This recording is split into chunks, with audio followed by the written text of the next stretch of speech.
Good morning, everybody. I'm here. I was going to make a joke, but I'm not going to. Hi, everybody. It's Tuesday. And, man, I can't decide if it's good news, bad news, or if just straight schadenfreude. But as you know, the United States women's national team in soccer lost in the quarterfinals of the Olympic soccer tournament, whatever. And so now the best they could do is a bronze medal. And I've seen some people out there celebrating this and kind of laughing at them and, oh, they're losers and they deserve it for this and that. And, I find it hard to root against them. As a team, they're still our team. And I understand some of the schadenfreude that people have. But I don't know if I don't know if I rooted against them, but I certainly decided that I wasn't interested this time. And maybe that's the worst thing that can happen, is that where I just don't care. Would I have liked to have seen them win the gold? Of course, they're the United States. I root for the United States. But then again, they've made it about things that have nothing to do with soccer. And so if the things you do detract for the reason I'm watching, then I guess I find it harder to care. But they're taking their L. They're going to go to the bronze medal game, and I know some people say, F them. Hope they lose the bronze. I hope they don't medal at all. But that's not really what my title's about. As in, they got what they asked for. And in some ways, now, as far as the disdain, as far as the people who are just in that FM mode, they kind of got what they asked for because they, just because they did. They've, if you're going to play for your country, how about respecting your country, warts and all? But that's not what I came to talk about, because the U.S. Women's National Team has chosen to appeal the ruling from last May in their equal pay lawsuit. Now that one, I'm absolutely rooting against them, and I'll tell you why when we get into the show. Plus, I have some other headlines, but we'll see how much we get through today. But that's the main topic of the day. Sports. Sort of. That one that weightlifter from New Zealand isn't even going to place. Couldn't get a good couldn't get one proper lift, and I'll mention that, I suppose, because it's in the news. Anyway, we'll talk about that right after the intro. Johnny, play the intro. Oh. Ladies and gentlemen, coming to you live from the Lucky Dog studio in a hidden location somewhere in the upper Midwest of the United States of America, it's a brother making his own way, but with all the wrong opinions. Welcome to the Morning Night Live with your host, yours truly, Dawg Knight. All right, how about we stop the music? Good morning, everybody. Welcome to the Morning Night Live. I am your host, Marty, also known as Dawg Knight on the internet. And welcome back to the Dawg Knight Channel. It is Tuesday, the 3rd of August, 2021.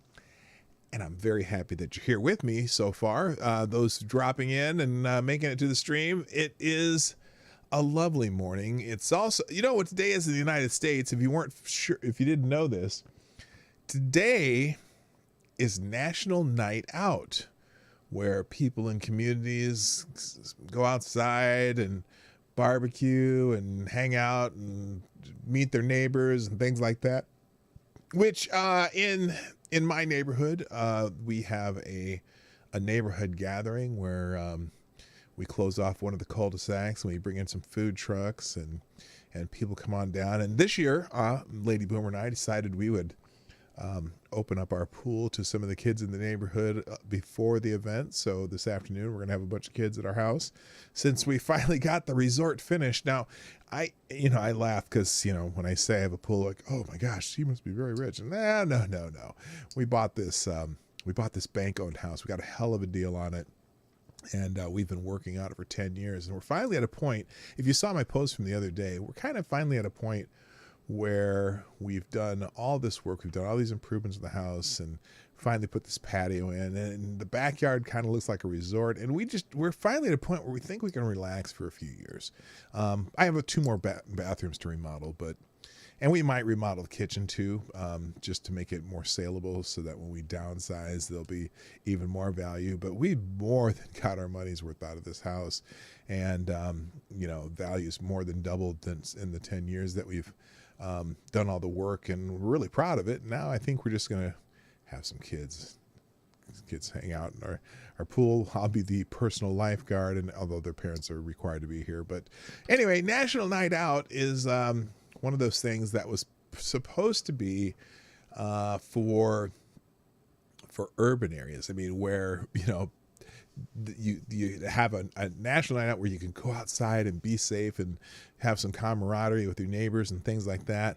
And for whatever reason, we also do it in the suburbs, where you pretty much, that could be every night could be National Night Out in the suburbs. But I hope to not hear a bunch of stories of incidents at National Night Out parties, because I know I've seen them in the past, and I just, it saddens me when I see that, but it is what it is. Anyway, all right, let's say good morning to everyone in the chat, because that's what I do. First in the chat today was Wikipedia Snippet, who gets the bell. Thank you for being here, and congratulations.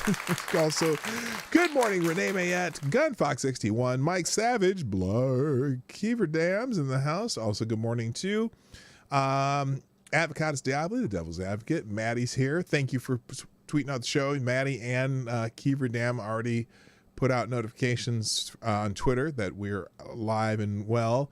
Also, let's see, somebody else did. Kiever Dam, Maddie, Tyler, Willett Forge, thank you for retweeting my tweet. Please share the stream. You can follow me on Twitter, Minds Gab, Parler, Cloud Hub, and Getter. I put notifications out on those. If you're on any of those, just hit that thing that makes it do it again, and then whoever follows you will do that. Also, good morning to Lord Stanhope. How you doing? Jesse Leon, Aaron Meredith, Tyler F., Jonathan Peterson, the Asian Research Directorate, Let's see. Somnambule Nation. Richo, nice to see you back, my friend. Bring it on, mate. I know you love your basketball. USA versus Australia in the semifinals. Yeah. Is that the men's semifinals or the women's? I know the men lost to Australia in a exhibition or pre-Olympic match. I don't know. I'm surprised. So the U.S. men made the semifinals. I know a lot of people are rooting against them too, just because a lot of the NBA players and their year of woke messaging on their jerseys, related to man bite dog events. I'll tell you, I think that the idea that the U.S. has lost to Australia and Australia's always had great basketball. Don't get me wrong. And to France, who has had great teams, not in the recent past, but then they lost to Nigeria. So I'm surprised they're even making it to the finals, unless you're talking about the women's. I'm not sure which one you're looking at. Anyway, I will root for USA, even though I'm not a fan of the woke messaging they've been doing for a year. Also, let's see, who else is here that I haven't said hi to yet? I think have I got everybody? MC's in the house. Whoops. There we go. Can't forget to do that. And I think that's everyone who's in the chat. If you're just watching in the background or at work or driving or whatever, just take care and don't try to watch too closely, because we want you to be safe where you are. All right.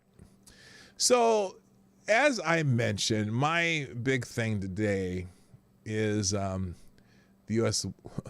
women's U.S. women's national team in soccer. And unfortunately, or fortunately, depending on who you talk to, they did lose their game yesterday in the quarterfinals. And I noticed that the Independent was really focusing on who was rooting for them and who was not rooting for them. And they put out this, well, this isn't directly from the Independent, but it is, let's see. Let's do this. Let's do the Independent. I wonder if I can do this. Oh, it won't let me do it. It won't let me do a separate page. Anyway, Verified News Explorer channel. Okay, whatever. This is from the Independent. Tokyo Olympics, MAGA conservatives celebrate loss of U.S. women's soccer team. Now, tell me when I go through this article, what do you see that's maybe, what's the word? Well, there's something contradictory here. Not necessarily contradictory, no, but I would say an error they made here. And let me see if you can figure out as quickly as I saw it, because I saw it immediately as I read this article. Tell me what the error in this story is. And again, the title of the article, Tokyo Olympics, MAGA conservatives celebrate loss of U.S. women's soccer team.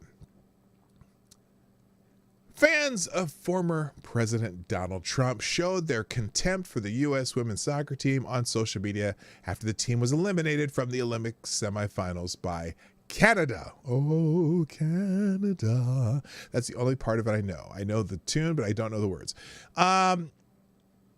Taking the opportunity to reinforce their credentials with MAGA Twitter, pro-Trump commentators such as Ben Shapiro used the team's misfortune to gloat about their defeat and criticize prominent members, including Megan Rapinoe, the team captain. Have you caught it yet?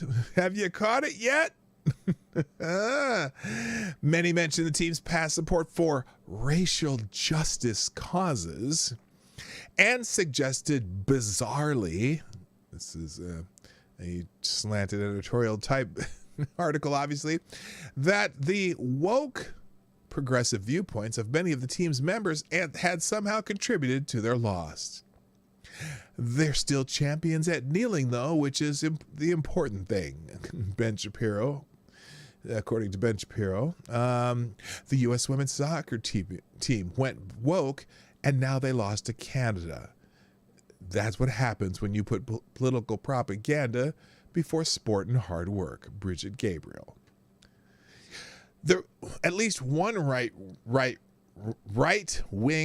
writer, Breitbart's Joel Pollak, went as far as to suggest that Canada's team did not share the views of Miss Rapinoe and others on her team and had not demonstrated during the performance of the Canadian national anthem.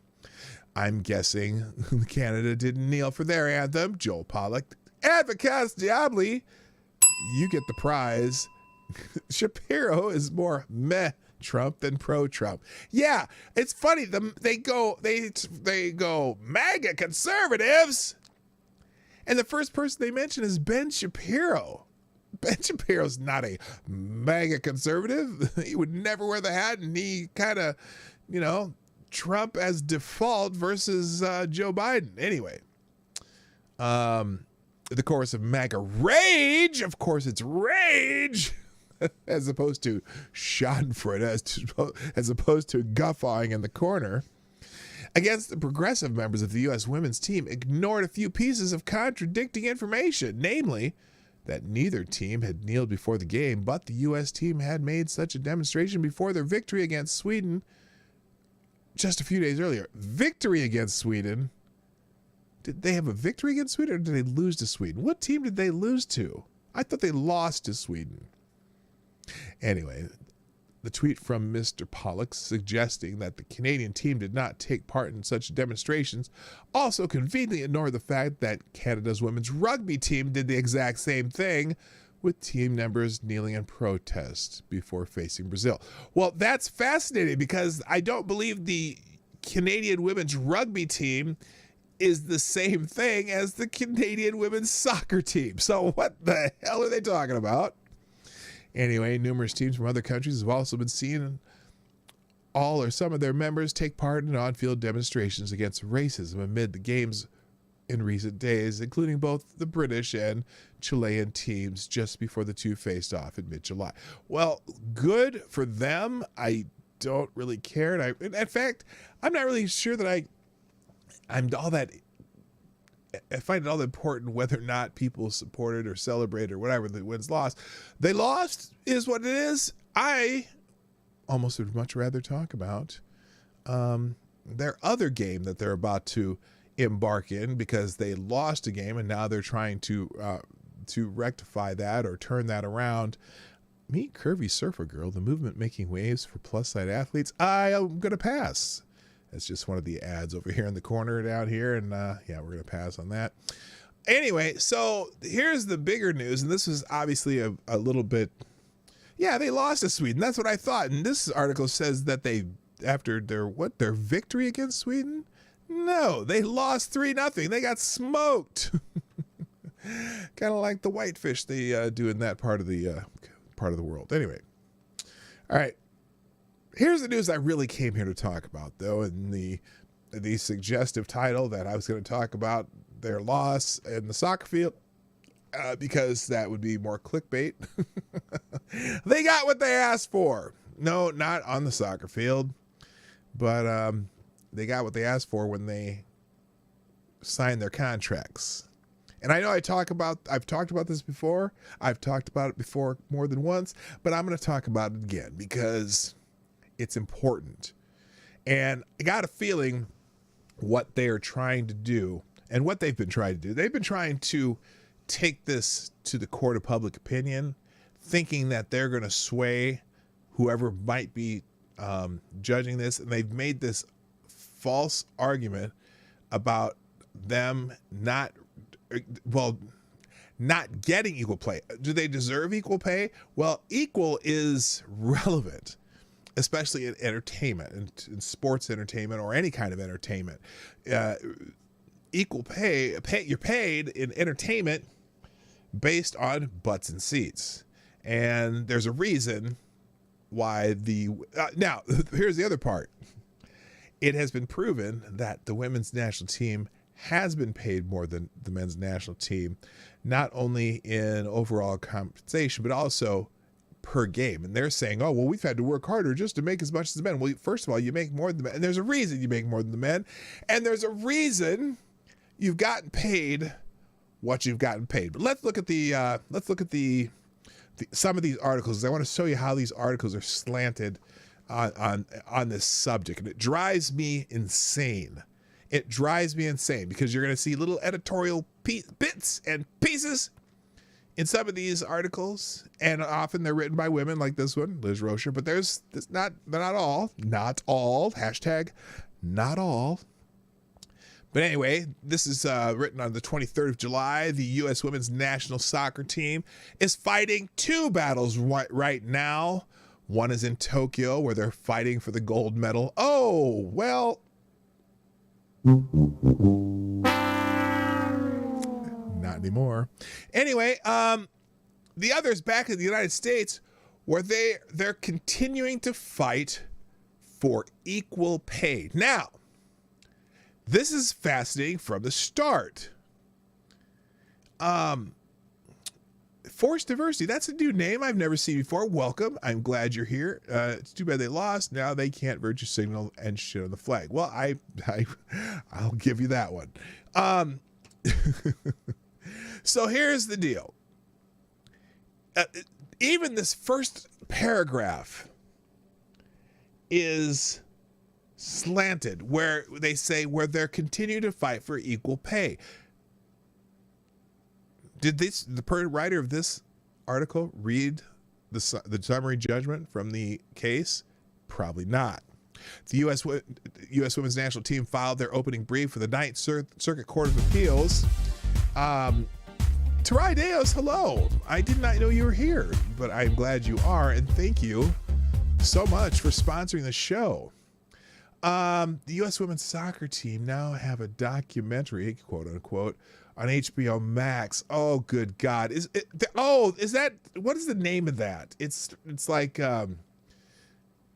because I thought at first it had something to do with LGBTQIP, LMNOP stuff, but it didn't. It has some like three initial name. I'm curious. I'm really curious about that. Unfortunately, I don't have HBO Max. Thank you so much for sponsoring the show. Oh, by the way, Tarai Deos. What the hell? You are the new Streamlabs Superstar sponsor of the day. Thank you so much for sponsoring the show. You can do that through Streamlabs, which is that link will pop up in the chat every once in a while, or you can do YouTube Super Chats. If you want to give 30% to Susan, use Super Chats. If you don't, use Streamlabs. And there's other ways to sponsor the show in the description. You can figure that out. All right. So anyway, the other where they are continuing to fight for equal pay. Now, if this woman had read the summary judgment, the woman would probably just say that they're continuing their equal pay lawsuit as opposed to fight for equal pay, because they get paid more than the men, or they did over the pay period that they're arguing about. Anyway, they filed their opening brief to the Ninth Circuit Court of Appeals on Friday, asking the court to reverse the district court's May 2020 decision to dismiss most of their equal pay suit against the U.S. Soccer Federation.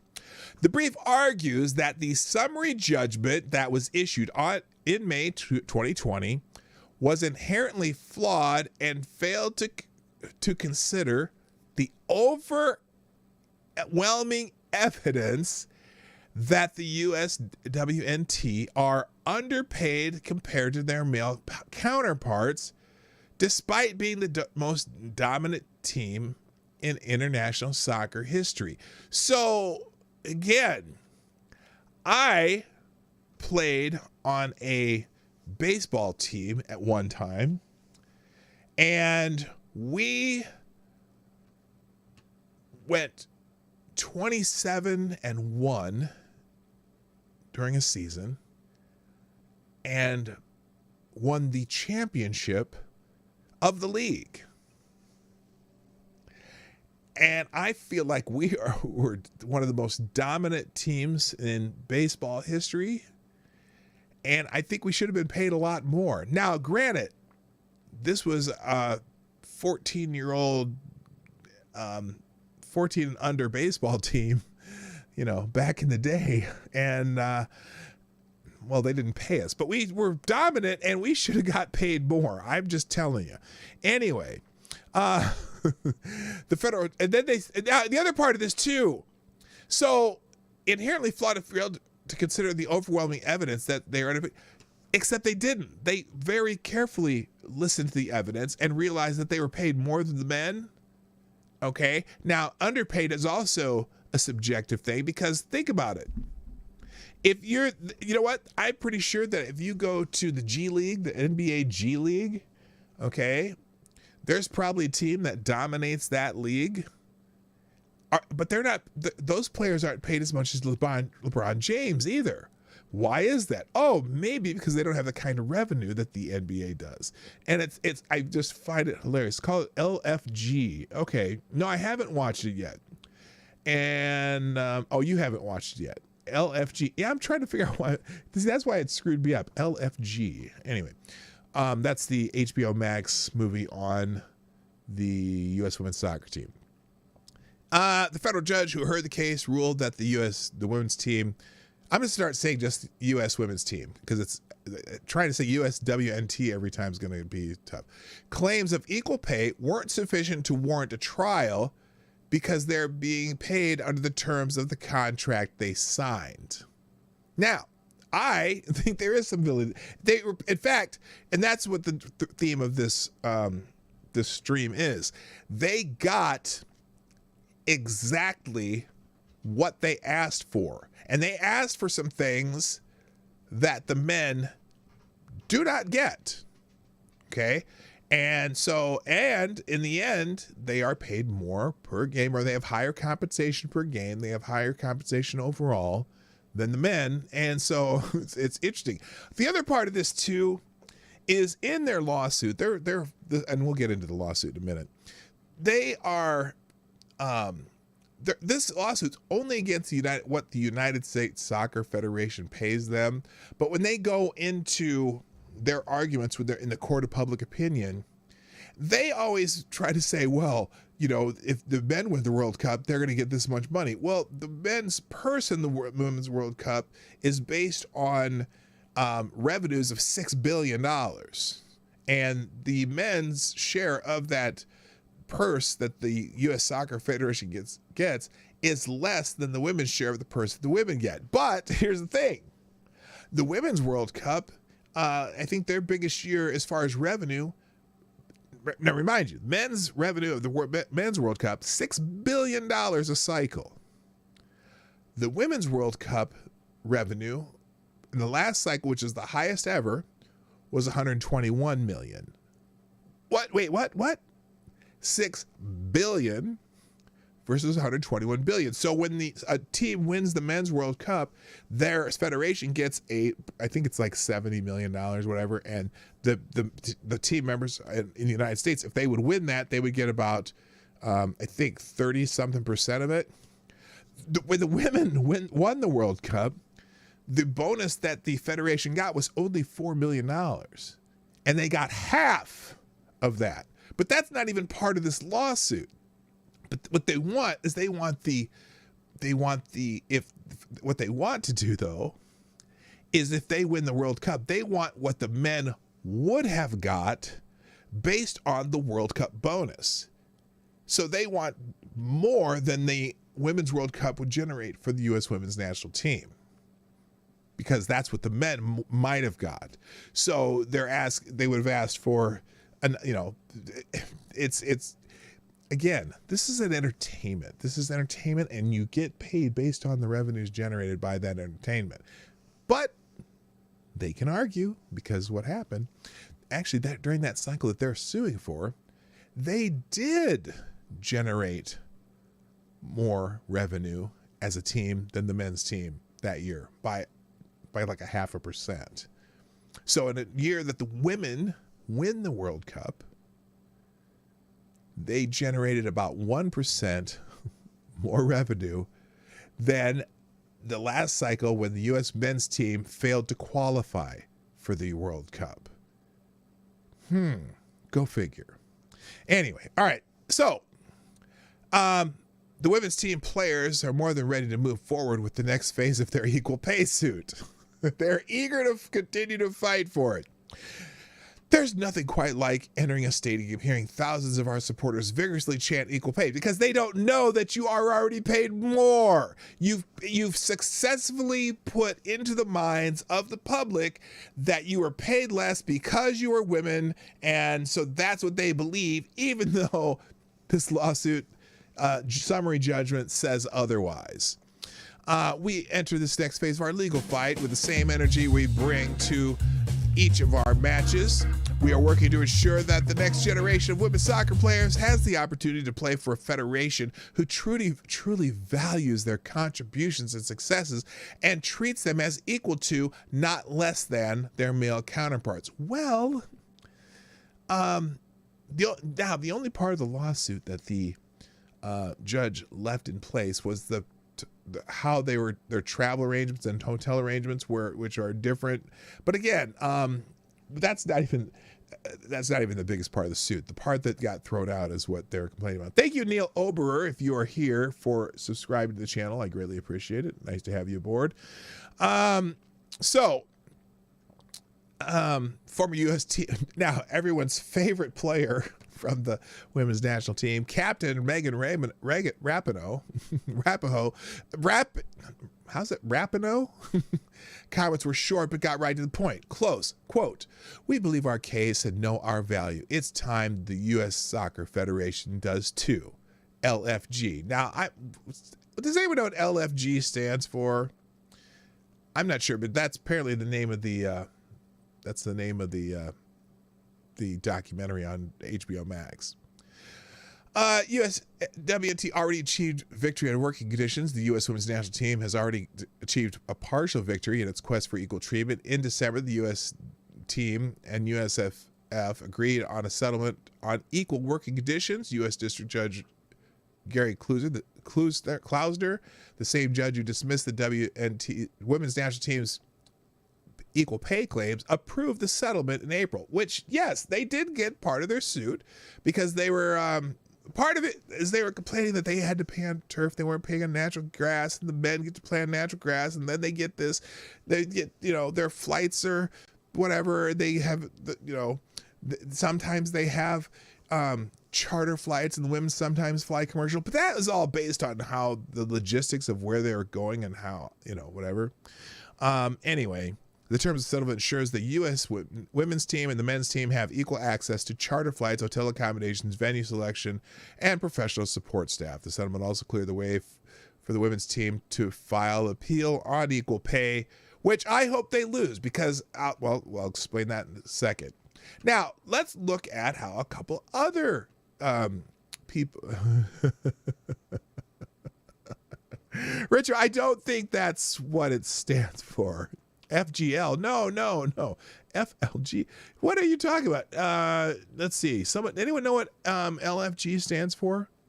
By the way, good morning to Assassin of the Gray, Jaded Emerald, Infamous One, and Uncle Bad Touch. Come on, man. I know who you are, dude. I know you. Uncle Bad Touch. The name gives it away.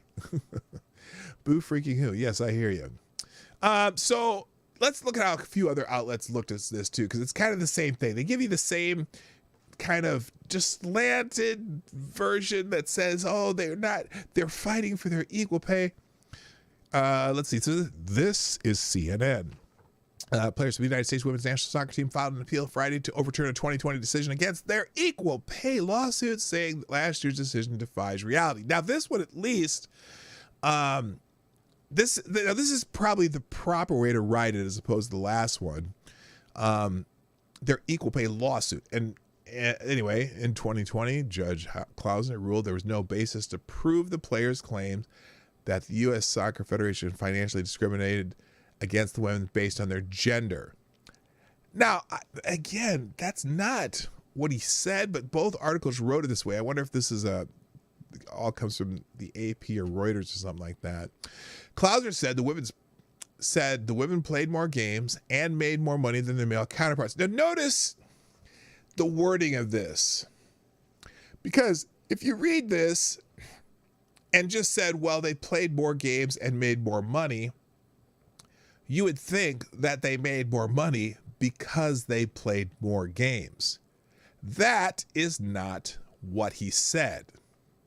What he said is not only did they make more money overall, they also were paid more in compensation per game. So whether they would have paid more games or less games, they were made more compensation per game. And this is strictly from the United States Soccer Federation. This does not include like tournament bonuses they would get from the outside, which they also got that. But we're going to keep it just what the U.S. Soccer Federation pays them. And also, female players denied they'd been offered the same collective bargaining agreement as the men's team, which is false. This is the thing. And I hope I can find it one of these in one of these articles, because they do a little sleight of hand with their wording, because they're saying they were offered the exact same contract as the men, where the men do not get guaranteed pay. They strictly pay for bonuses. And now they're using a term, and you'll may see it in one of these articles where they say, well, we weren't offered the same dollar amounts as they were. Well, if you're played bonus per tournament based on the percentage of earnings from the tournament, it's going to be different. Why? Because the women's tournaments don't earn as much money. They don't generate as much revenue as the men's. That's just the bottom line. The Iowa Cubs do not generate as much revenue as the Chicago Cubs. So the players of the Chicago Cubs are going to be paid less than the players on the players in the Iowa Cubs are going to be paid less than the players on the Chicago Cubs. Anyway, the player said the statement Clauser's decision was based on a flawed analysis of the team compensation, despite the abundant evidences of unequal pay. Now, what's funny about that is both the men's team and the women's team have collective bargaining towards their contracts.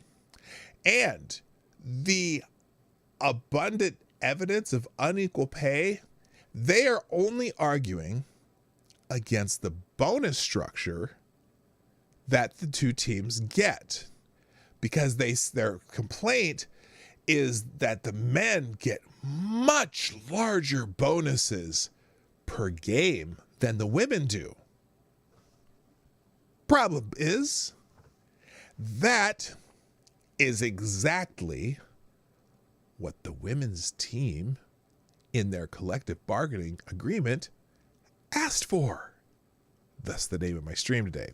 We'll get it in a minute, I promise. If a woman has to work more than a man and be much more successful than him to earn about the same pay, that is decidedly not equal pay, and it violates the law. A player spokesman, Molly Evans, said. Well, first of all, what's funny about that? Is the women's national team playing the same game, the exact same game as the men? Are they being successful in the exact same thing? Are the women's game and the men's game the exact same thing? What was those numbers? What was the number I was throwing around before? Something about 6 billion with a B versus 120 million. What is this again? Is this a game? It's a sport. It's entertainment. It's things that people pay to see. And one generates $6 billion and one generates 120 million. Seems like you might not be playing the exact same game. Just saying. I'm just saying. It is. That's all. You're not playing the same game. So if you're more successful in a venture that has revenue of $120 billion than a venture that has in revenue than one that has $6 billion in revenue, is it possible that being less successful in something that has $6 billion in revenue might pay more?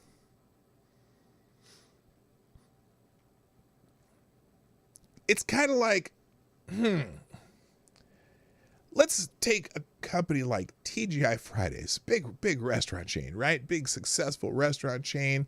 And I'm going to guess that their per store or their revenue as far as bonuses for management and the upper management of TGI Fridays, in a company, they probably revenue, $1 billion in sales and revenue, whatever. as a restaurant company, I'm pretty sure the upper management at TGI Fridays probably gets higher money in bonuses and incentives than Bobby's Diner in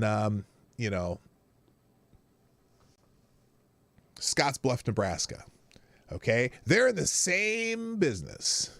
And I'm going to guess that the upper management the people in the Bobby's Diner in Scottsbluff, Nebraska, probably works just as hard as maybe the middle or upper management at TGI Fridays. But I got a feeling that, that upper management or middle upper management at TGI Fridays, they probably make a lot more revenue than Bobby's Diner in Scottsbluff, Nebraska. And so they're not going to be paid the same. $6 billion versus $120 million. But it sounds good. Oh my gosh. If a woman has to work more than a man and be much more successful than him to earn about the same pay, wait a minute. What's the revenue difference? That is decidedly not equal pay. Well, guess what? There shouldn't be equal pay in this case. I don't care how successful you are. If you're only bringing the champion of the WNBA isn't going to make as much money as the champion of the NBA. Why? Because the WNBA is yet to make a profit in 25 years. It's just reality. And in this case, well, anyway, but that's not even the case here because the women did make more per game. And yet that's exactly what the women's players, the national team, do. They play more games and achieve better results in order to be paid about the same amount as the men's national team players per game. Okay, but you're paid more per game. It's funny because to be paid about the same amount, no, you're paid more than the men's national team per game. But by any measure, that is not equal pay and it violates federal law. Wait a minute. Yeah, it violates federal law for the men who are paid less per game. The men should be filing a lawsuit for equal pay. The USF responded to the appeal via tweet, saying the 2020 ruling correctly held that the women's national team was paid more cumulatively and on average per game basis than the men's national team. That is true. The Federation said it's committed to equal pay and would continue to seek a resolution to this matter outside of court. In December 2020, the players reached a settlement with the USSF on their Title IX claims, ensuring they receive equal working conditions such as equal flight benefits, trainers, and hotel accommodations. Following the 3-0 loss of Sweden in their Tokyo Olympic opener, the U.S. women's faced New Zealand. That was from a few days ago. So the same thing, and we saw the Yahoo. I've already seen this one. Let's look at the NBC. Let's see if there's anything different in this one. They just wanted to look and overturn this thing. Players led by Alex Morton asked the U.S. Ninth Court of Appeal to reinstate their suit that the U.S. District Judge Gary Klausner threw out in May. For each win, loss, and tie that the women players secure, they are paid less than the men who play the same sport and who do the same work. That is gender discrimination. Now, all right, I'm tired of reading this. Yes, they are paid less for each win, loss, and tie. But she seems to be leaving something out here. The women have guaranteed paid contracts where they're paid a salary plus bonuses. The men do not get a salary. The men only get paid for the win, loss, or tie. So since they get no salary, they chose to take higher bonuses rather than take a salary. Also, but here's the other part. The women, whether they play or not, if they are on the roster, they get paid. The men only get paid if they play in a match. So they could make the team, they could do all the practice, they could travel, they could be stuck in a hotel in a dirty little country with a funky soccer stadium. And if they don't get into the game, if they don't get into a game, guess what? They don't get paid for that game. So if they're on the bench, they injure themselves in team warm-ups and don't get to play, guess what? They don't get to pay. They don't get paid. The women get paid if they don't even make the trip, if they're on the roster. We'll talk about that.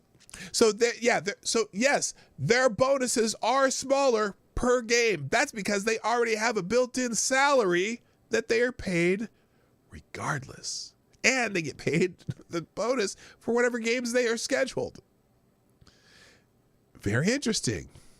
Appeals are assigned to a 3-judge panel. The Ninth Circuit estimates that oral arguments in civil appeals will be scheduled 12 to 20 months from the notice of appeal and 9 to 12 months after written briefs have been completed. The court asked the players to submit their brief by July 23rd and the USSF its brief by August 23rd. The players' optional reply brief is due 21 days after. As soon as I get those, I will take a look at it.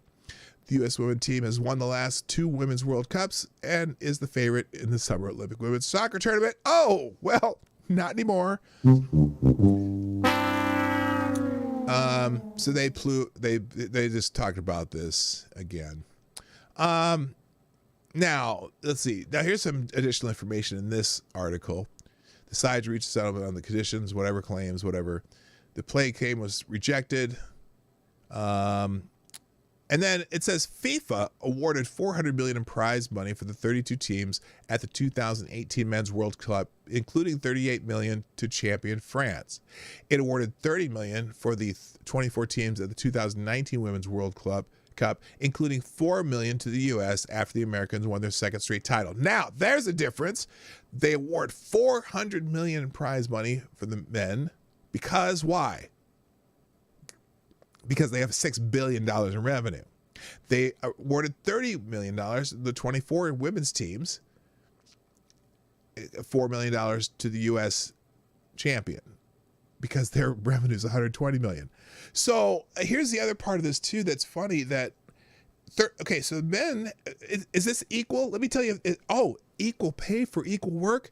Wait a minute. There's 32 teams in the Men's World Cup. And there's only 24 for the women. You don't have to play as many games to win the World Cup in the women's, do you? You don't have there. It's oh my goodness. Here's the other part. The Women's World Cup is a relatively new thing. I think the first one was in 1992, and there's just not as many national women's soccer teams either, and the quality probably isn't quite as good. Well, I look, if the women's national team wants to make the same bonus money, they could always try to play in the Men's World Cup. But that would be interesting because, well, it wouldn't be interesting. It'd be embarrassing. But anyway, so anyway, they're whatever. Let's look. I know I've done this before, but let's look at this. Here's the lawsuit from May 2020. The summary judgment. There's a few key things in here that I want to talk about. So now there's an introduction here where they're talking about the difference between the two teams. The women's national team, it's a governing body for the entire sport. The men's national team competes in events, and so does the women's national team. So they have summaries in here. And I'll put this. This will be in the link that I put in the description down below. Everything. If you're new here, anything I go over, there's a link in the description down below the first paragraph that will, everything I talk about, every news article, every video, whatever, will be in that single link. It's called a one tab where you can get links to everything I do here. So it talks about the women's national team and how they are structured. So the men's CBA right here is structured as pay to play agreement, meaning that the players are not compensated unless they participate in a training camp or make the particular roster. Under the collective bargaining agreement, the USS has no obligation to hold any matches, tournaments, or events, or to field a team for any match, tournament, or event. So they're not even, they can make the team, and they're not even guaranteed that the United States Soccer Federation will schedule matches for them, right? Instead, and then they do not receive annual salary. Instead, they receive bonuses based on the team's performance in different matches. For example, from 2011 to 2014, if a player made the roster for a friendly against a team with a FIFA ranking of 1 through 10, the team won, that player would receive $14,100 in bonus. If there's a tie, the same player would receive a $6,500 bonus, and if the team lost, they're guaranteed $5,000, I think, or $4,000. That was back then. So they're guaranteed if they make the roster and play, right? Now, the women's national team, and he talks about their unrivaled success there, blah, blah, blah. Here in 2012, they started, their player association began negotiating a success agreement to the 2005-2012 collective bargaining agreement. Now, what they were figuring out at this time, and I'm going to summarize this because I've read this many times. Here's a summary, okay? The women wanted to guarantee that they would be paid, okay? So they set up a system where they would get a salary and take smaller bonuses. But the big fight between the women and the United States Soccer Federation is the one, they wanted the same bonuses as the men, but they also wanted a salary. Oh, but they also wanted benefits. So they get paid health insurance. They get paid, they get retirement benefits. They get all these benefits, right? That the men do not get. The men only get paid if they play. And they wanted it guaranteed for like a roster of 25 players, right? And they ended up negotiating, I think they negotiated down to a roster of 22 players where if they make a roster, they're guaranteed for this contract period to be paid over this time, okay? And then what they did is, since they're getting some guaranteed salary, they took smaller bonuses so that the way they figured out, if each team played 20 games and with a minimum of $5,000 bonus, they would, based on the salary plus bonuses for the women and just the bonuses for the men, they would both make about $200,000 a season or whatever, something like that. I'm just giving you some numbers that are similar. Well, then the women saw what the men were getting and looked at the potential for what the men could get by just getting bonuses. Because if the men won X number of games, they figured out, they'd probably make more money. And the women said, oh, no, we want to be able to make that much money. And so the U.S. Soccer Federation said, so you want their collective bargaining agreement. You want their contract, the same contract, right? And so they said, well, yeah, sure. We can do it that way. So they came back and said, okay, we'll offer you the exact same contract with men. There will be no guaranteed money and you get no benefits, but you'll get paid based on how much you win or tie or whatever, and the games you play. And the women were like, whoa, no. We just want the same bonus structure. We want to make the same bonuses as the men, but we want to keep our salary and our benefits. Okay. And Soccer Federation is like, wait a minute. No, you're already getting, if you do it this way, you're already being paid. Why would we pay you more than them? And so they ended up working it out where they had this guaranteed salary, they got the benefits, and they got a smaller bonus structure. Well, so they ended up, and they got this new collective bargaining group. So on December 24, 2015, the executive director, of the Players Association, giving notice of intent to terminate the 2013-2016 agreement. And they asked for a minimum of 30 players on contract, with each player receiving $150,000 salary. And they asked for them to, by the way, you know what they also do for the women that they don't do the men? So the men, because a lot of these men's players, they play professional soccer somewhere, either in the, what do they call it? MSL or whatever, Major League Soccer, or they play in Europe or whatever. A lot of men's players play professionally, so they make money out there. But the women too, also a lot of them play professional soccer, but their professional soccer league is pretty small, and they don't get much attendance.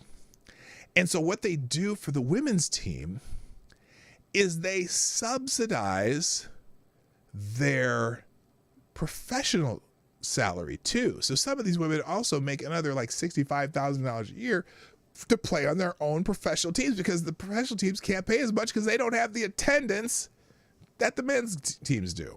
And that's one of the reasons that the women's national team wanted guaranteed salaries for the national team too, so that, you know, they would still make money and be guaranteed, and they'd have health insurance and all this other stuff, right? That the men do not get. This is what they negotiated. They asked for $150,000 for each player, plus $100,000 for their National Women's Soccer League salary.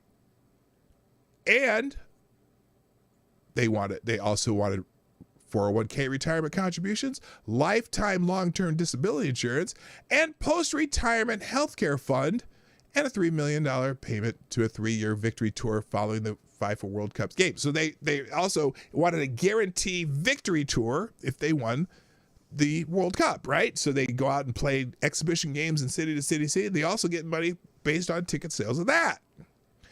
And the Soccer Federation said, well, no, they negotiated. Let's put it that way. So the numbers came in smaller. In the end, let's see. That's the other thing. So the memorandum provided details of minimum annual guarantee compensation, the MAG system. The memorandum stated that, like the men's team, the women want minimum compensation of $5,000 per game. But we're already paying you a salary. So the men get a guaranteed minimum of $5,000 per game they play, right? But they don't get a salary. The women came in and wanted the same minimum per game. But you're already getting a guaranteed salary of what, like $200,000. So anyway, in the end, they figured out that if each team played 26, they negotiated a contract that said they'd make roughly the same over if they played 20 games, right? So here it is down here. I think this is, yeah. And again, our demand for equal pay is literal. We want at least the same per game for the women's team compensation enjoyed by the men's national team. Specifically, our top line per game played compensation to the women's team should be paid as follows to satisfy USSF's legal equal pay obligations. So they were demanding the same bonus structure as the men,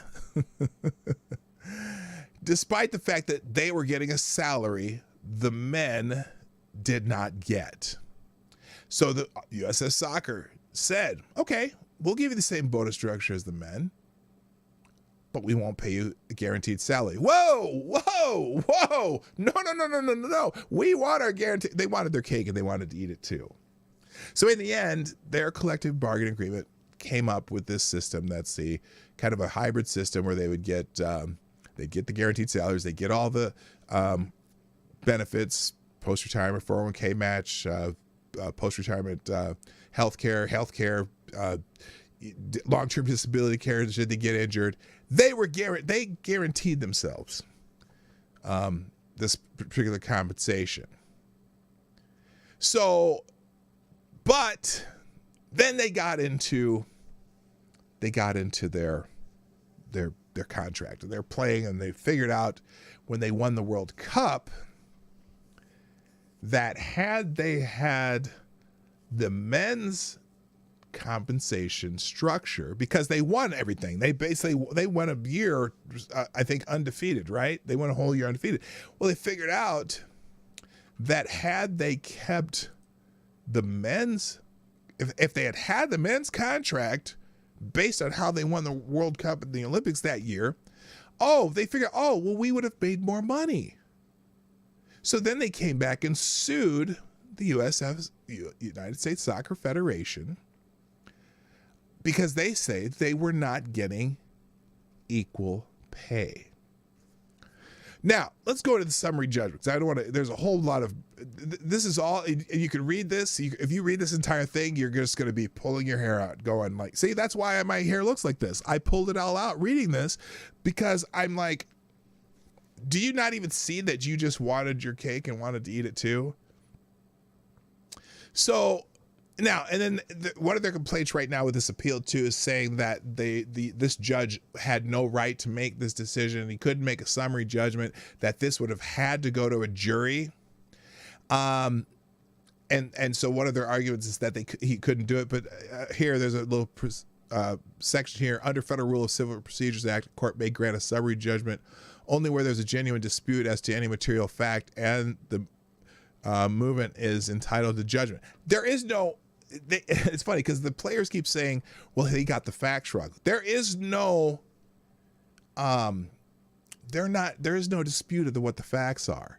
Everything in the summary judgment, both sides agree on, except for the women want more pay. They say they're not getting equal pay because they're not getting the same exact bonuses as the men's team, even though the men's team does not get guaranteed compensation.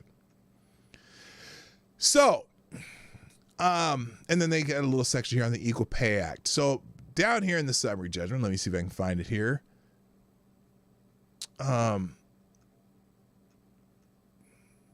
Oh, here's the other part too. Plaintiffs offer two responses to the defendant's total compensation argument. First, plaintiffs accuse the defendant of attempting to relitigate the court's certification order by advocating for a total compensation method of comparison. Second, plaintiffs attempt to distinguish defendant-cited cases, arguing that they have nothing to do with the governing rate of pay discriminating. Okay, that's just some kind of legal mumbo jumbo. Let me find the end here, though.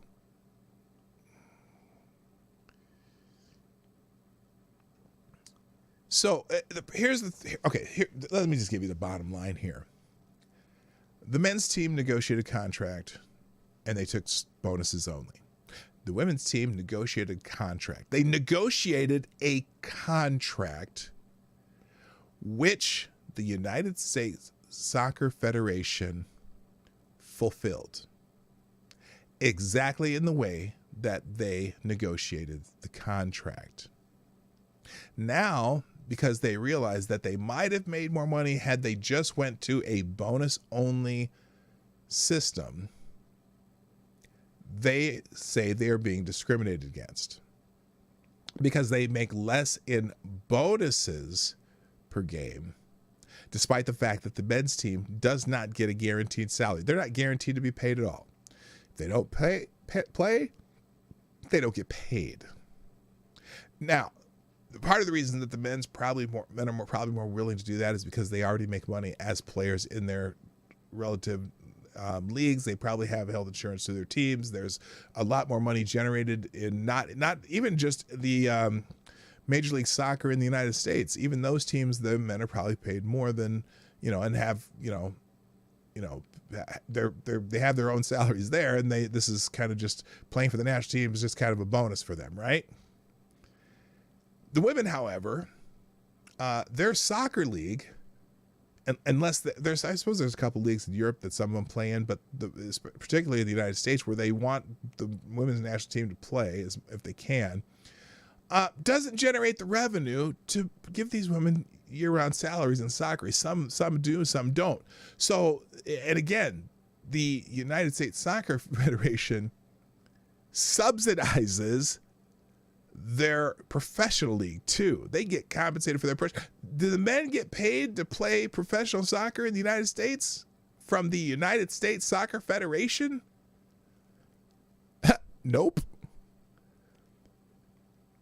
So, in the end, this judge said that what they figured out, if you want to see a really good video in this, look up Nate the Lawyer. He does a very, very good video on how they're paid. But in the end, the women were paid more as a total compensation during the time that this lawsuit was set for, and they made more per game during the time that this was set for because of between their salary, benefits, and bonuses. They averaged about $220,000 per game as a team versus the men. It was like 202, I think. They were paid more than the men, but they're demanding equal pay based on what could have been if they had taken a contract with bonuses only. And this does include the World Cup bonuses, although the World Cup bonuses are significantly higher, but they're also what the same World Cup bonus for the team as the men would have got if they had gone and won the World Cup, even though I think it's 9 times more.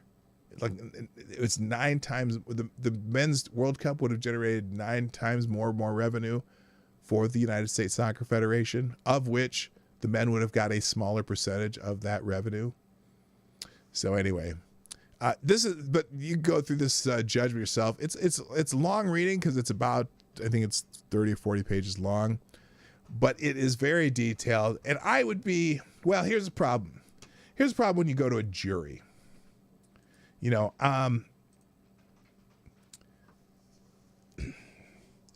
This court of public opinion thing that they've been doing, demanding equal pay, having the stadiums yelling equal pay, equal pay, equal pay.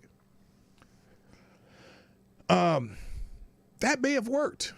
And they're constant doing interviews. Every time they go to an interview, they go to a woman or an interviewer who really refuses to actually ask the questions. Well, you did get paid more, didn't you? Now, there was a congressional hearing once, and I wish I had that up. Here, let me see if I can find that. There was a congressional hearing that Megan Rapinoe was asked about this by a woman in Congress, in fact. Let me see if I can find this, in fact. I bet I can. Hang on a second. I'll find it here. Which she asked some very, very good questions. Oh gosh, what are these?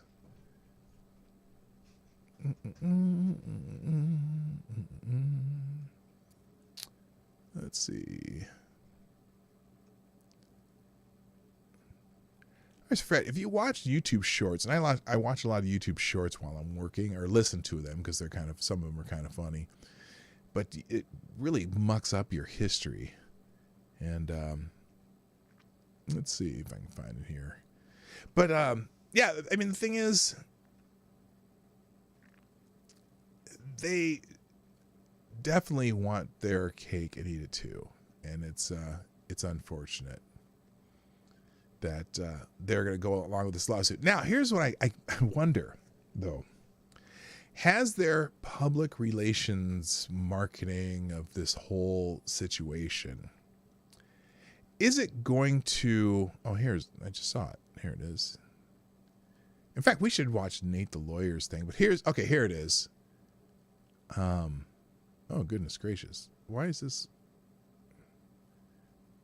scrolling on me like this? I found it, but I can't stop this from scrolling. Good Lord. Stop. Oh, here. In fact, I will link Nate the Lawyer's. Last week was equal. U.S.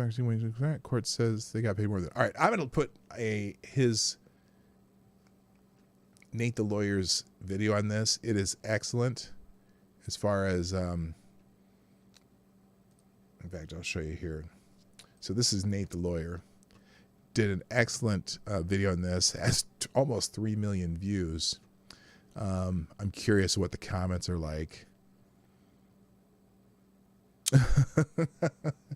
First comment on this one, though. I wish the court just said, yes, you deserve equal pay, and this is why we're reducing your salaries. Oh, the other thing, too. Here's the thing, too. So the men's national team, this is funny, too. So if the women would have had the men's contract, they would have made more money. Not much, but they would have made more money than they did from the U.S. Soccer Federation. But what the judge also figured out, that if the men would have had the women's contract, the same exact contract as the women, the men would have made more money too. So it's fascinating. But this video will be in the tabs. Oh shoot! Now I need to. Oh, that was dumb. All right, we're not gonna watch the congressperson, but it's one of those arguments that it's very frustrating to watch, because there's always been this big hype about equal pay and why do women deserve equal pay. Equal pay is one of those arguments that you get paid equally for actual equal work. So if there are two, for example, two people who unload trucks at UPS where I work, are they going to get equal pay for the equal time they've worked there, for the amount of work they do, the number of hours they work? Yes, because it's two people who start the same date and work the same number of hours. Now, the funny thing is, though, sometimes people who work in the same place and work the same number of hours and get the same hourly rate at places like UPS, because it's a union, you get raises based on your union scales. And so a person who is twice as productive as another may still be making the same amount of money if they work the same amount of hours. But the argument is that in general, women don't work as many hours as men. Sometimes men work in higher risk jobs more often, jobs that require, sometimes more dangerous jobs, and even in some of the professions, the men tend to work more hours. There are also factors such as, I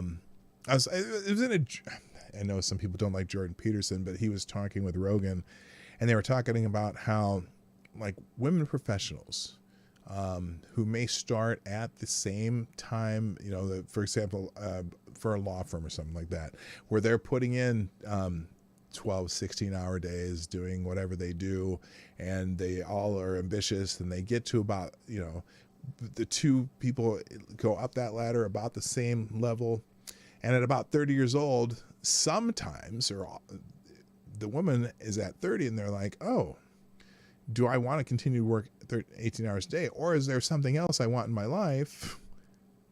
Kids maybe, or whatever. And it's not because, you think, oh, they're being forced out.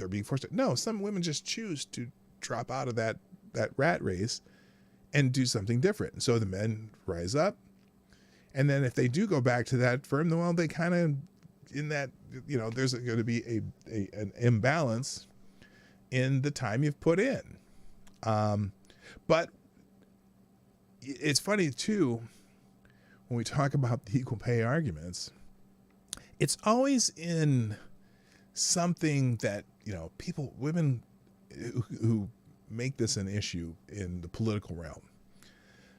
It's always about the jobs at the high end. It's always about the tech jobs and this and that, and the STEM jobs and scientists and medicine, which, by the way, there are equal number of men and women in STEM. Did you realize that? They say that women can't get STEM jobs. Well, that's not true, actually.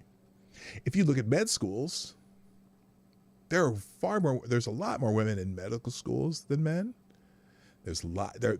In veterinary science, it's like 80% are women, or 80 to 85% are women in veterinary science. That's science, that's STEM, right? Now, if you're looking at computer programming, coding, that kind of stuff, now that profession, and I can give you an example where my son went to school, that is 80% men. It's STEM, right? But that's the technology side. But you realize that medicine is also STEM, where 80% of veterinarians are women, and the medical profession is a majority women. I think it's like almost 60%, 65% now women in medicine, in medical schools. That's just different choices, right? But equal pay was meant for hourly wages where all things are the same. Well, equal pay is, well, in sales, okay? For whatever reason, and the other thing said, it is rare the person who wants to work 18-hour days. It's a rare thing. And, you know, a lot of people who are super, super, super driven, and are super driven for a long time, for whatever reason, there are more men that are like that. There's also, as far as the intelligence curves, the bell curves for intelligence, there are far more women who are above, their curve is not as high. For example, there are far more women. Let me get to this real quick. Thank you, Chicago Mike, for sponsoring the show through Streamlabs. And it says, happy Tuesday, Marty and chat. Hope you all have a great day at work and have a listen later. Well, thank you so much. And by the way, Chicago Mike, You are the new Streamlabs Superstar Sponsor of the Day. thank you for the bullet, aka the 556. I appreciate you. If you want to sponsor the show, Streamlabs and or YouTube Super Chats during the show, Streamlabs and the other options in the description down below, 24 hours a day.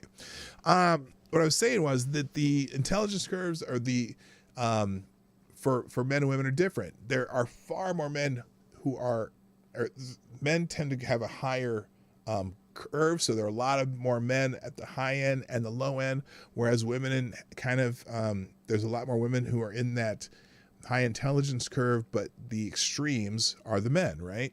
So you're going to have more men who are at that top end in those curves, and you see it in a lot of different things. So for example, let's take chess, for example.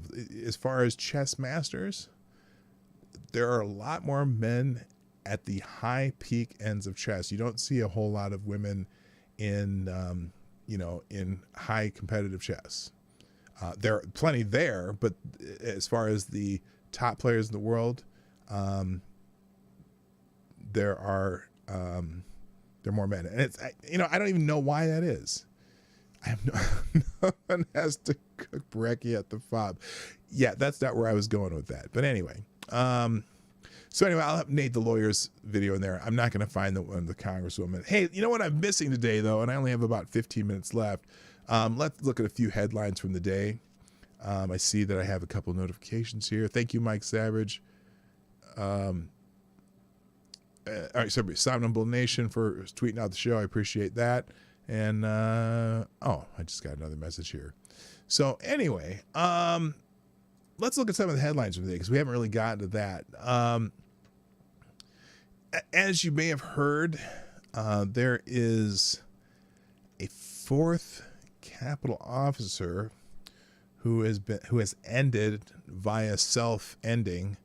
I'm using code here.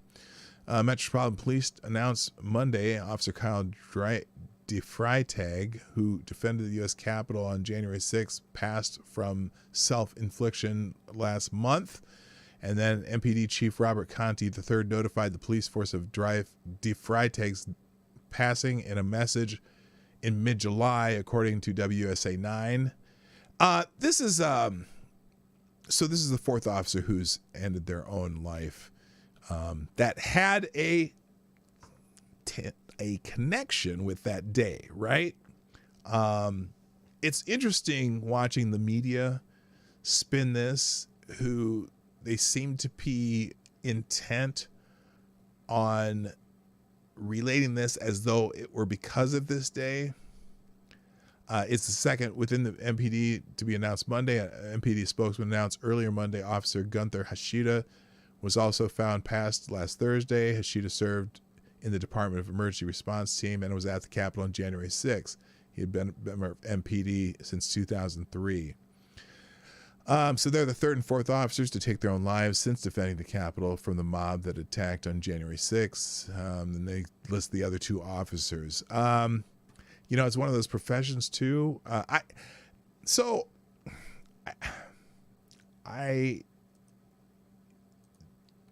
lot of people are going to say, oh, it's because of the traumatic experience from that day. I don't know. I think they've seen a lot of traumatic things, and it's probably the, that 2 hours, they were part of that issue. I don't know if that would be enough to trigger someone to end their own. But, I got to tell you, they've been dealing with protests for months and months and months. Is it possible that it's triggered by that? I don't know. I kind of wonder if those officers are anyone who wanted to testify about some other things. Anyway, let's move on. Rapper Busta Rhymes. If you're familiar with Busta Rhymes, one of the greats of all times, rap artists, he's not having it when it comes to the face diapers, so to speak. He says, F your mask. Busta Rhymes says, stop trying to take our civil liberties away. Uh-oh. Do we have a red pill from Busta Rhymes? Legendary rapper Busta Rhymes blew up on government policies and mandates regarding mask wearing and said COVID could suck a dick. This is my second show in front of human life in the last 15 effing months. The 49-year-old performer shared with his audience in a clip that recently surfaced on social media. COVID can suck a dick. It added all these weird ass government policies and mandates can suck a dick. Stop trying to take it. Let's just listen to Busta Rhymes. How long is this? Here we go. It's only 2 minutes. Let's listen to Busta. This is my second show in front of human life. In the last 15 fucking months, COVID could suck a dick. All these little weird ass government policies and mandates suck a dick. Stop trying to take our civil liberties away. Feels good to be back outside. We outside for real. It's called the God-given right of freedom, right? No human being is supposed to tell you can't even breathe freely.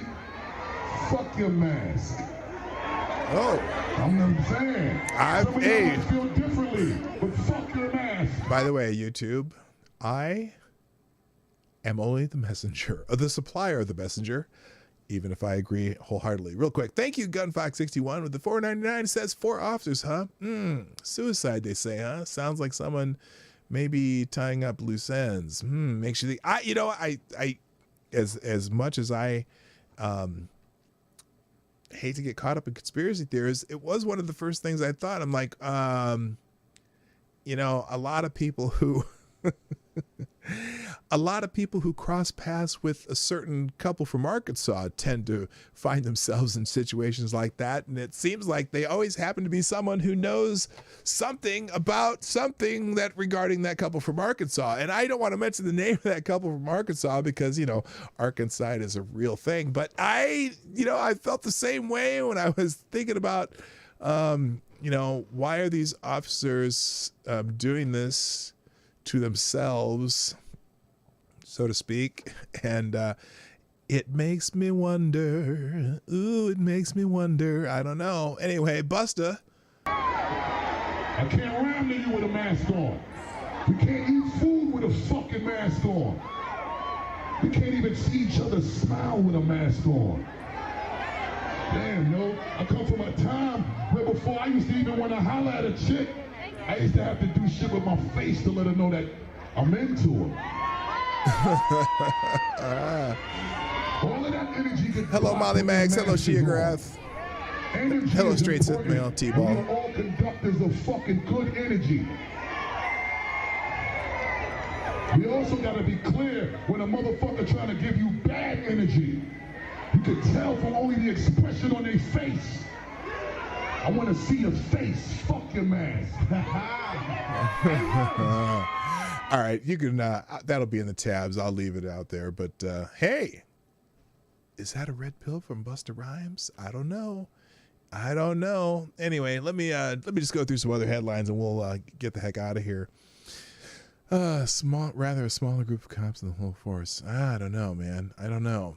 Anyway, other things happening. Let's see.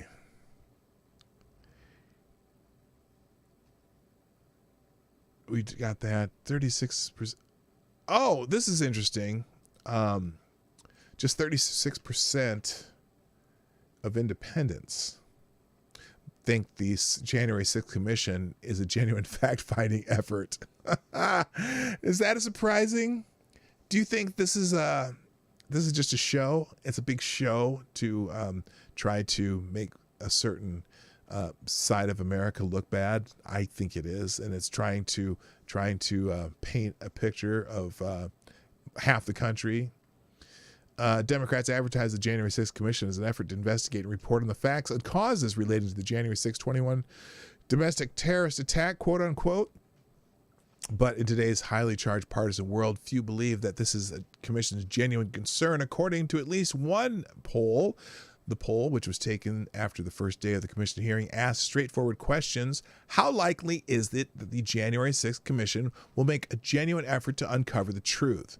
Overall, the poll found that only 22% of the public believes it's very likely the commission will make such an effort, while 18% said it's not likely at all. Another 26% believe it's somewhat likely, while on the other side, 19% it's not very likely that the commission plans to expose the truth about what happened. They don't want to expose the truth. They don't want to talk about all of it. They want to talk about a very specific, narrow interpretation of what happened and how to prevent it. Because if they go to a full, wide-scale look at this, they'll realize that there were attempts to head this off at the pass by both one of the people that they are blaming, aka President Trump, and others, and that part of that path to avoiding some of this was intentionally, possibly, or unintentionally blocked by people who could have put things in place to stop it, aka Nancy Pelosi, and denying the extra reinforcements for Capitol Police and or offer of help from the National Guard. No one's there. You're not going to get that conclusion, even though that is documented fact. So that's the part they're never going to talk about. And there you go. The commission, which is officially called the National Commission to Investigate January 6th attack in the United States Capitol complex, came under turmoil when House Speaker Nancy Pelosi took the highly unusual move of kicking two Republicans off what was supposed to be a bipartisan group, Jim Jordan and Jim Banks. That prompted House Minority Leader Kevin McCarthy to yank all 5 GOP lawmakers from the commission, and Banks to tweet that Speaker Pelosi only allowed people in the January 6th committee room that will push her partisan narrative. That is true. They rejected my call to include the head of the Capitol Police Union, who represents USCP rank and file, so we didn't get the full story, just the cherry-picked version of events. That is true, and I'm still waiting for the second second day of that, because they decided to take a break after the first day, and I don't know how long it's going to be. All right, what else is on here?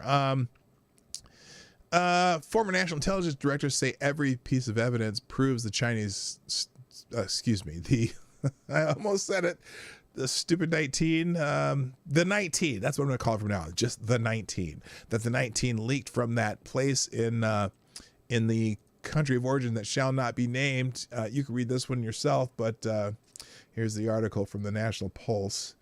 It says it proves it was leaked. Just the lead is the former director of national intelligence, John Ratcliffe, asserted that every piece of evidence he witnessed, including the most sensitive intelligence, demonstrated that the 19 originated in the lab in the city of origin that shall not be named. And that he's saying that the Chinese Communist Party should not be allowed to host the 2022 Winter Olympics in a Fox News op-ed. Do you think that the Chinese should be allowed to host the Olympics in 2022? I think the whole world should say no, but what's your opinion? Put a yes or no in the chat, and if you really think something about that, put in a hell no, because that's what I would be typing right now. Other headlines and things going on. Let's see. San Francisco has been the latest to bring back a mask mandate, even though the former Biden Chinese COVID advisor says masks don't necessarily work. That's in an article in the Federalist. That'll be in the tabs. I'm just telling you what's going to be in the tab. Deco, what's up, man? Nice to see you back. Haven't seen you in a while. And nobody, not me. I'm seeing some F-nos. Y'all hear about the Cuomo probe. Oh, yes. I should bring that one up. I don't know if I have. I bet that there's one in the Discord server. Yeah, Andrew Cuomo was grilled for 11 hours yesterday. Here, hang on a second. I might, let's see. Is it up here? Did they have anything about Cuomo being, oh, that would be under,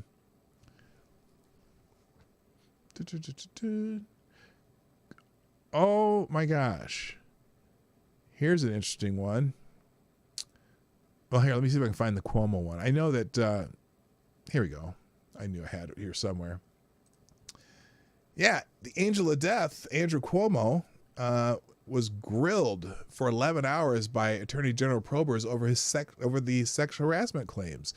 Governor Andrew Cuomo was grilled for about 11 hours over the sexual misconduct allegations against him as part of the probe by the state attorney general Letitia James, a report said Monday. The governor was questioned last month by investigators working for James' office, and the lawyers involved in the probe also toured the executive mansion as well as Cuomo's offices in Albany, where some of the alleged misconduct took place, according to the Wall Street Journal. Cuomo's interview in a midtown office building lasted about 11 hours. He was grilled by two lead investigators, including the former federal prosecutor who Cuomo accused of having it out for him because of Kim's involvement in previous investigations in the governor's administration. That's according to the New York Times. The other investigators involved in the questioning was employment lawyer Ann Clark, the outlet said. A source familiar with the Cuomo team's thinking told the Post Monday that while the governor's camp believes the sit-down went well, he's smart enough to understand you don't know what you don't know. So good. They grilled him for a while, and let's see. Cuomo declined to comment on the investigation money, telling reporters, "I said I will cooperate with it, and that at the appropriate time I will comment on the review, but this is not the appropriate time yet." And then he's mad because there's press leaks. The continued press leaks from this investigation provide further evidence about the documented bias of these reviewers, the governor's senior advisor, Rich Azzopardi, told the Post Monday evening. Despite the governor's silence, a source from the Cuomo's camp said he is irked by Kim's involvement in the probe. There's clearly frustration that someone close to former Manhattan U.S. Attorney Preet Bharara is leading the investigation. So Cuomo mad. Who mad? Fredo's brother mad. Ho's mad. You know what I mean? Let's see. Okay, I'm out of time here, but there was one other one that I wanted to make sure. Oh. So, apparently, COVID is over. I'm just saying, apparently, COVID is over. And I will tell you why. I'll tell you why. There was a party. Big party. Martha's Vineyard. Big party, right? Oh, let me find it. What the hell did I do with it? I didn't open all these tabs ahead of time. Here we go. Big party at Martha's Vineyard.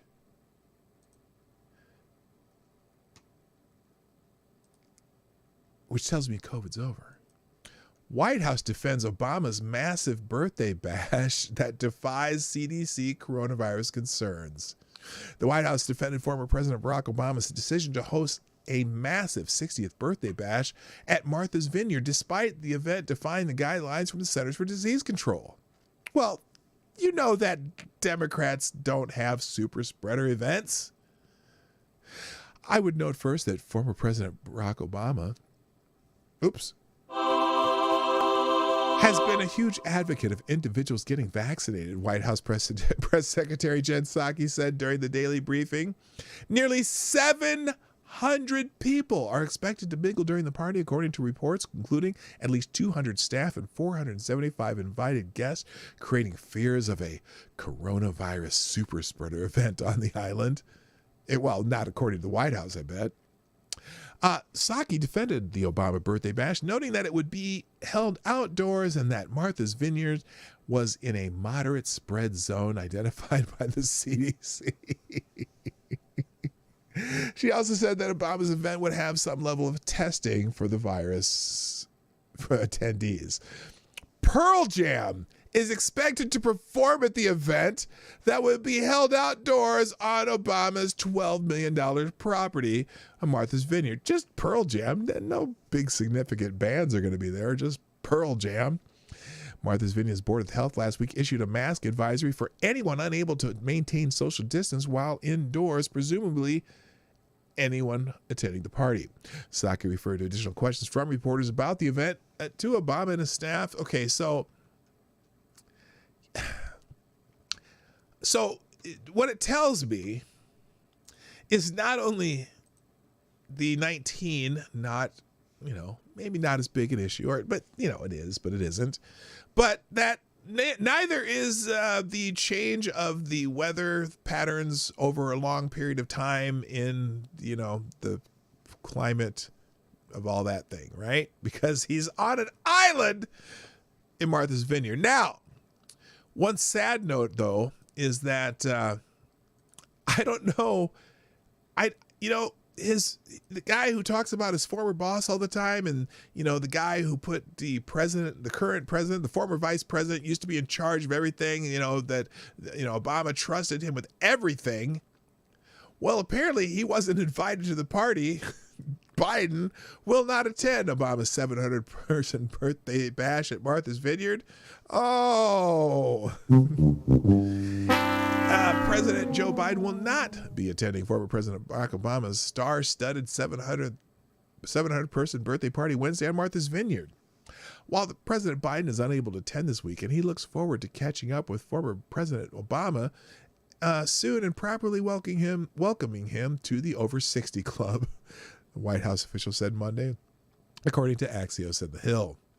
Though the president will be traveling to Rehoboth Beach, Delaware that day, Obama's 60th birthday party will reportedly be attended by celebrities such as Oprah Winfrey, Steven Spielberg, and George Clooney, and Pearl Jam is slated to perform. More than 60,000 people congregated in nearby Provincetown, Massachusetts on the 4th of July weekend, most of whom partied maskless, according to the New York Times. Scientists have traced 965 cases to those gatherings. 238 of them involved residents of Provincetown itself. I don't know what that has to do with this. Oh, is that where his house? Okay, that's near where he lives. A recent breakthrough in cases in nearby Provincetown, Mass, after the 4th of July showed the continued risk of spread even between vaccinated people. What? Vaccinated people? Prompting new masking guidelines from the CDC. And thank you, Patrice Ripley. Oh my gosh, my official K-pop aficionado is in the house. Patrice Ripley, thank you, dear. And wow, thank you for the most patriotic donation available on Streamlabs in 1776. And by the way, Patrice, You are the new Streamlabs Superstar sponsor of the day. and Patrice says that, she says, China is asshole. and that's all we need to know. Thank you, Patrice. I appreciate you so much. Thank you so much. So anyway, is it odd that Joe Biden's going to a beach in Delaware on the same day that the former president, and his former boss, who put him in charge of everything, is having a big bash? I don't know. Are they worried about the 19, or was he not invited? Because Oprah, Spielberg, and Clooney are going to be there, which I know are just some of the former president's closest friends. But yeah, interesting. A person with knowledge of the Obama party protocol said all guests will have to be 19 tested, although they didn't say when, where, or what proof they would have to offer. So they're going to have either jab passports and or testing for every guest. So they're taking some whatever, protocols, some precautions, so to speak. Instead of guests are being asked to consider giving to programs that work to support boys and young men of color and their families here at home in the United States, empower adolescent girls around the world, and equip the next generation of emerging community leaders. Well, these people are all billionaires so far that I'm seeing, so I think they should be able to give a lot of money to a lot of great causes. You know what? I can appreciate that part of the deal. Let's put it that way. So I gotta call it a day, guys. I wish I could do this for longer, but I always have my 11 o'clock gig, so I am gonna call it a day. But for those of you who've listened to me ramble for this whole time, just do me a favor. If you like what you see and like what's going on here, please put click the like button. Rising sea level was started by one guy in the Marshall Islands in 1896. The Marshall Islands have increased in size by 30%. Yeah, they say, like, because they keep talking about the Arctic ice that melts. Well, if the Arctic ice melts, you're not going to overflow the glass. Let's put it that way. And on that note, whatever. Thank you so much for being here. I do got to go. If you would be so kind, hit the like button. Also, share the stream. If you're before, during, or after the stream, you can still share the stream. Also, if you like what we do, you can be a sponsor of the show. All that information is in the description down below. It's time for me to go, though, so that's what I'm going to do. My name is P. Dawg Knight, and I'm out of here. Have a great day. Bye-bye. Hey, this is P. Dawg Knight, and thank you for watching today on the P. Dawg Knight channel. If you have an observation or remark you'd like to make about this video or my channel, I absolutely welcome you to write it in the comment section down below. I really look forward to hearing from you. And before you go, if you like what you saw but you're not already subscribed, please make sure you hit the subscribe button and definitely click that bell that pops up afterwards so you'll be notified when I post new videos or when we go live. I broadcast my live show, The Morning Night Live, Monday through Friday at 10 o'clock Eastern, 9 o'clock Central. A special thank you to all the supporters of this channel who share our videos on social media and who make donations through Streamlabs, YouTube, Venmo, and Cash App, which are all linked in the description down below. Thanks again, and until next time, I'm P. Dawg Knight, and I'm out of here.